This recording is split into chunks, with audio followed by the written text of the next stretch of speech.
রিজিকের মালিক কোনো বড় স্যার, রিজিকের মালিক কোনো এমপি, রিজিকের মালিক কোনো মেম্বার, রিজিকের মালিক কোনো চেয়ারম্যান, রিজিকের মালিক কোনো এমপি, মন্ত্রী, মিনিস্টার, এমনকি উপকর্তা যারা আছে তারা রিজিকের মালিক।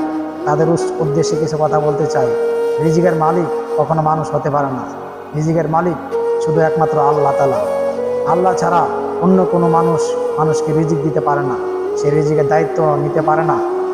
পৃথিবীতে হাজার হাজার লক্ষ লক্ষ প্রাণী আছে, যে প্রাণীরা কখনো না খায়া মরে না, তারা কোনো কাজ করে না, তাদের রিজিক তারা সময় মতো ঠিকই পায়। কে দেয়? আল্লাহ ছাড়া তাদের রিজিক কেউ দেয় না। একমাত্র আল্লাহই রিজিকের দায়িত্ব নিছে।